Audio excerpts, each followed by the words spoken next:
Bet, Tav, Tav, Shin, Mem, Lamed, Kaf, Hey, Resh, Chaf, Vet, Dalid, Aleph, Vav, Kuf, Sadi, Ayin, Nun, Nun Sofit, Chet, Yud, Mem Sofit, Tet, Hey, Samech, Fe, Sadi, Sofit, Sin, Gimel.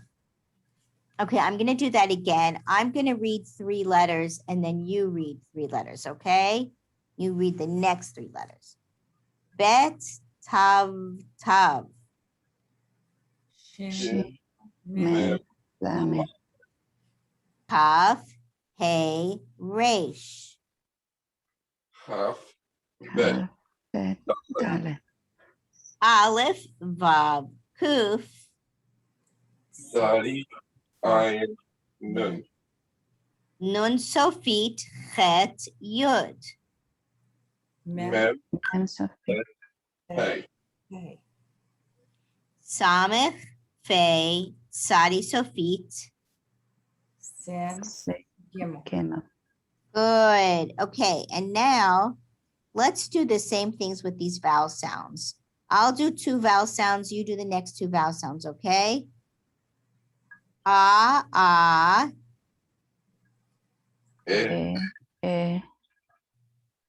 so the second 2 are right? If you have an with the shva in front of it, it's So our first 4 vowels are right? Yes. Okay, so now I'm on number 5. I'll do 2, you do the next 2. E, O, O, O, E,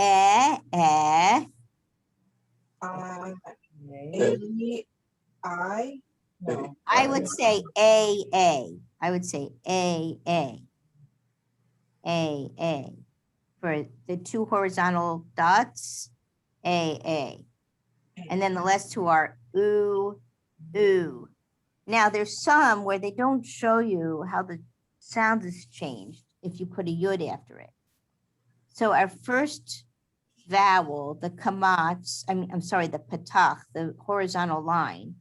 If the horizontal line had a yud after it, how would we pronounce it? Does anybody remember?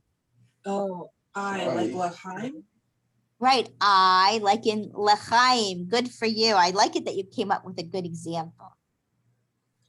Okay, now if you had an O with a yud next to it, what would you pronounce? How would you pronounce it? Bo. You have to change and add the E. You had to add the E, so it would be bo, but with an E after it. Boy. Like, in English we'd say boy, but that's kind of a squished vowel. Boy. Right? And then if at the end of the line you had an oo with a yud after it, how would you pronounce that? Ooey as in gooey. Ooey as in gooey. Very good. Or as in fooey. Okay, great. Okay, now we're going to practice Zion a little bit. Line 1 at the bottom of the page. I'll read it once and then you read it with me. Zoo, zoo, zo, z, ze, zay. Zoo, zoo, zo, z, ze, zay. Okay, line 2. Ze, se, za, sa, z, si.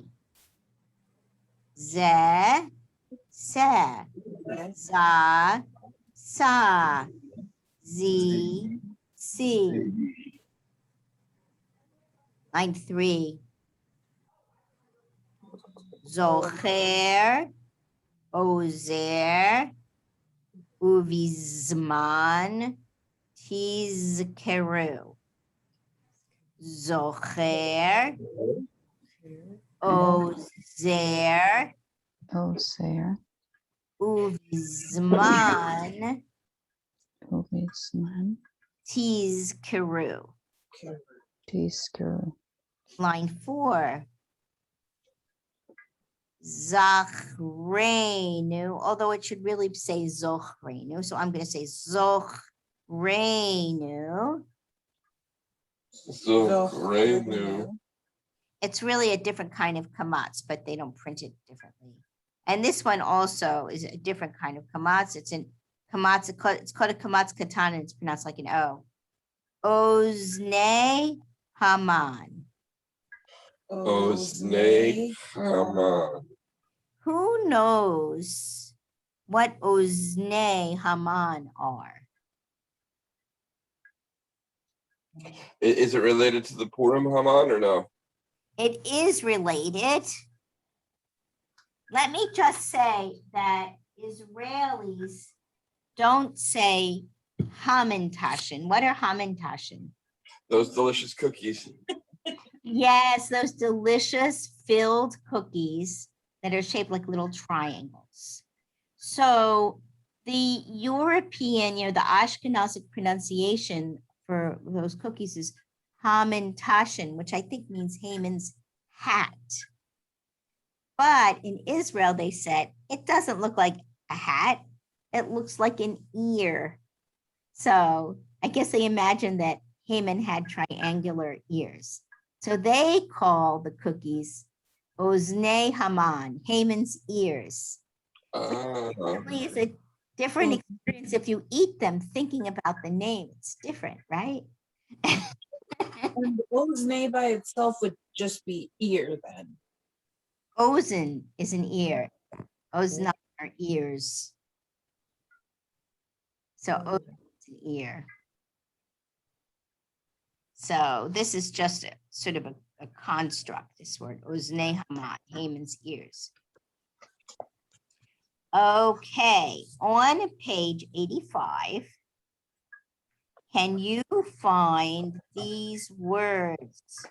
Mazal Tov, Mezuzah, and Machzor. What's a Machzor, by the way? Their book or? Yes, a Machzor is a prayer book that we use for the high holy days. So on Rosh Hashanah and Yom Kippur, we use a Machzor, and sometimes even for holidays like Sukkot, Pesach, and Shavuot, there are special prayer books that are just for those holidays. When you use those special prayer books that are just designated for a particular holiday, it's called a Machzor. So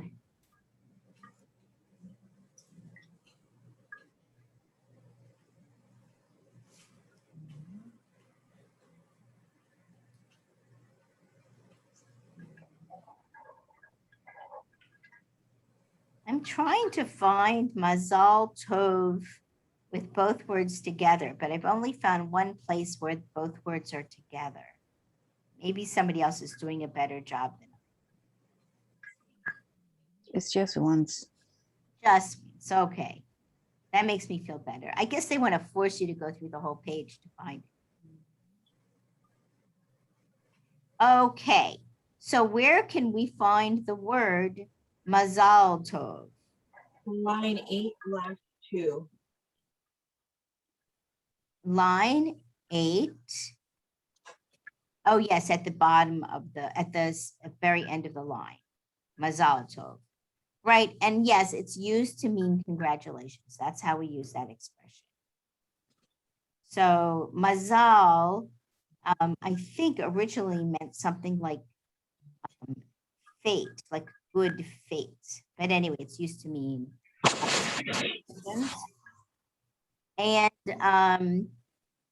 and let's see, what is an occasion when we would say Mazal Tov typically?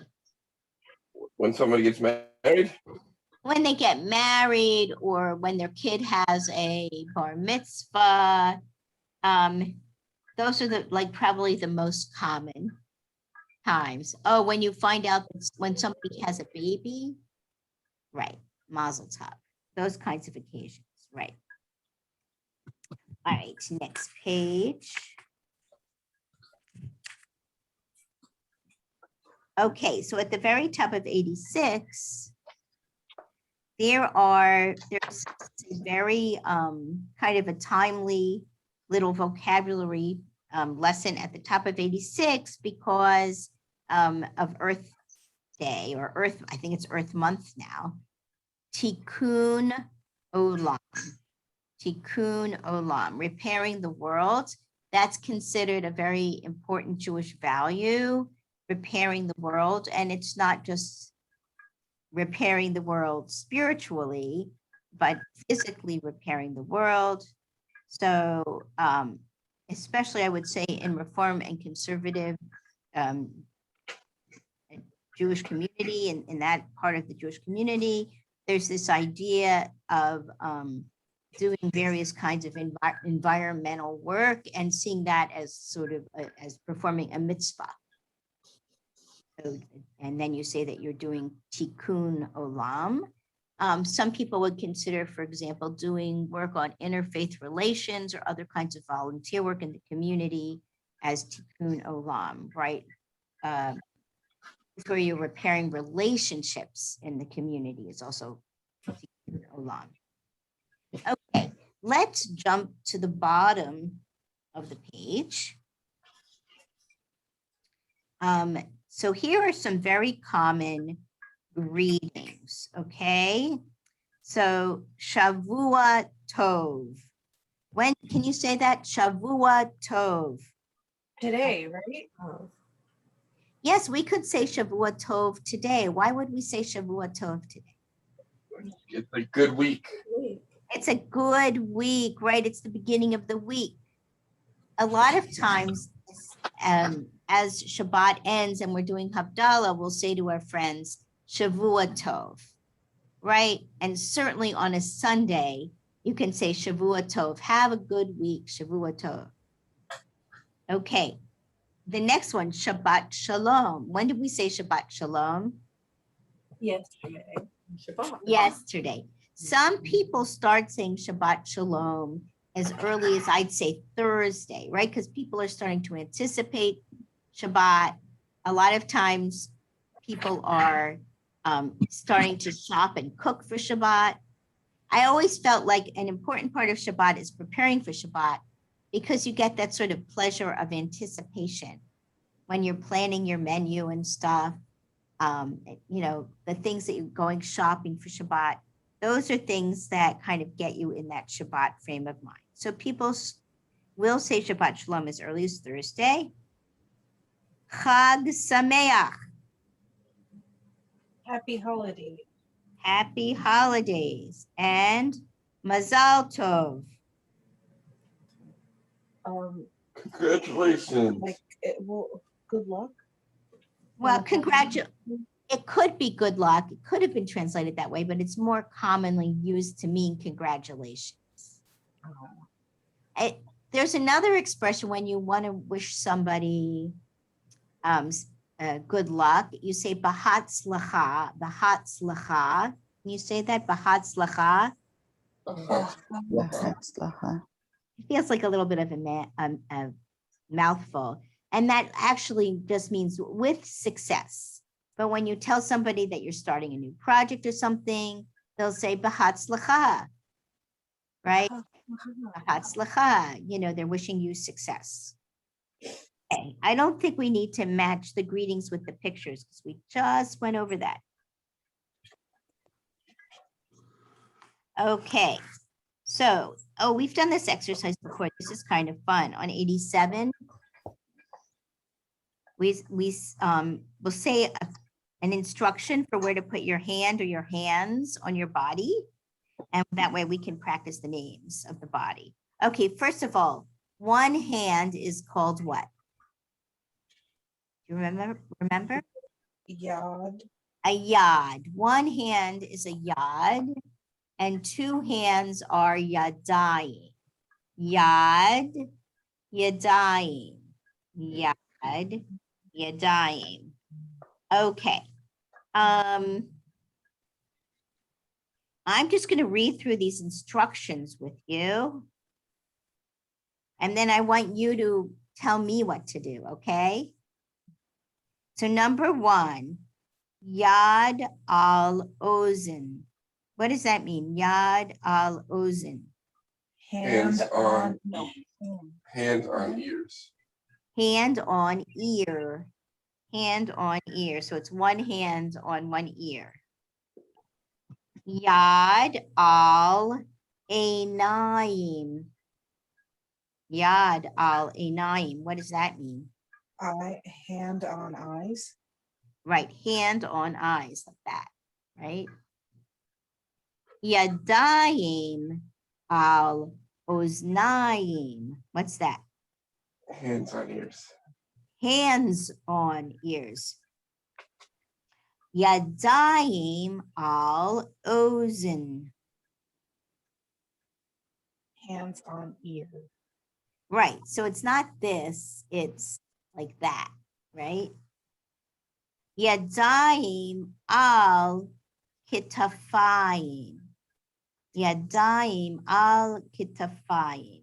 What's that? Hands on shoulders. Hands on shoulders. Yadayim al Einayim. Hands on. Hands on ice. Okay, can somebody give me an order to do something?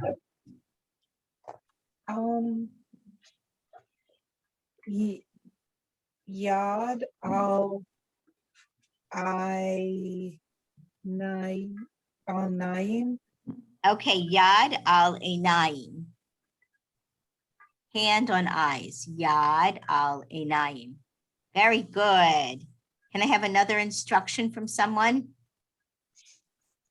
Yad al Rosh. Yad al Rosh. I don't even see that one here. Oh, isn't That's good. Yad al Rosh. Another one. Yadayim al Ozen. Yadayim al Ozen. Very good. Another one.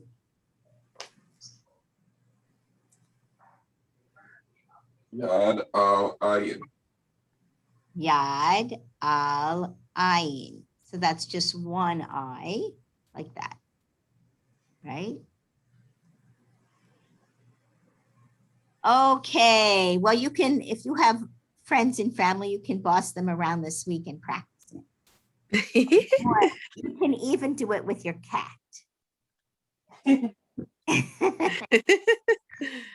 But with a That batul. Cat is batul? Right, Khatul. That might be fun to do with a pet. Okay, Hebrew math. Hebrew letters stand for numbers. That can be true. So here we have Aleph, Bet, Gimel, Dalet, Hey, Vav, Zayin, Chet, Tet, Yud. Those are the numbers up to 10. And if you look at a really traditional Jewish Bible in Hebrew, instead of having Arabic numbers for the page numbers, they'll have Hebrew numbers for the page numbers. This is just 1 to 10, but it expands from here. So I don't think that you will really need to learn this, but it's nice to do. I mean, if you ever do more advanced like text study and you want to find your page in a volume of Talmud or something, it's nice to be able to do these page numbers. And some Israeli calendars, they'll use the Hebrew letters for the dates. And do they still read from right to left with these? Yes. Yes. That's terribly confusing. That's a very, very good question. I have never, my son studied engineering for a little while at the Hebrew University. And believe me when I tell you that they never had to do math problems with Israel, with Hebrew letters. It never happens. Thank goodness. Okay. Let's see. How much time do we have? Just a little time. All right, let's go to page 88.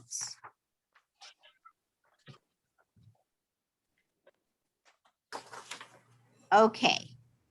So we've all seen this letter a lot already, but it is the Chaf Sofit. Chaf Sofit.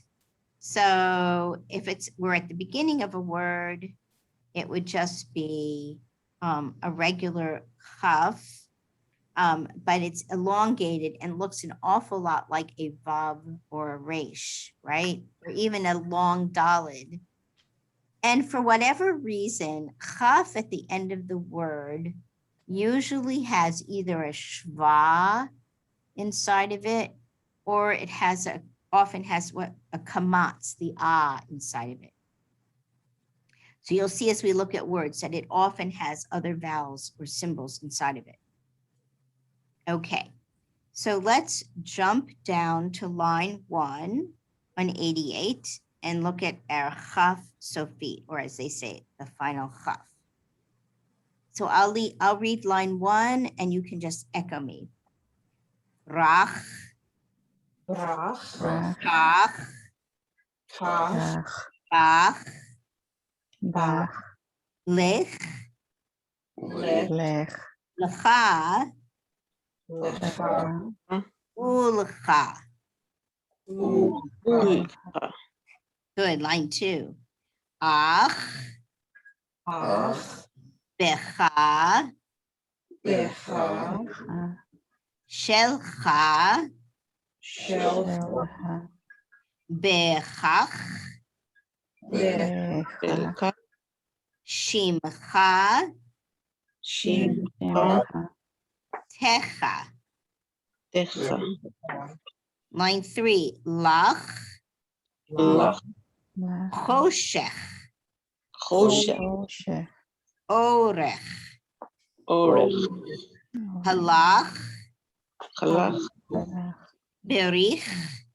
Berich, Berich, Line 4. Diganecha, Beganecha, Ganecha, Besadcha, Besadcha, Shemecha, Shemecha, Shemecha, Tuvecha, Tubecha, Tubecha, Elecha.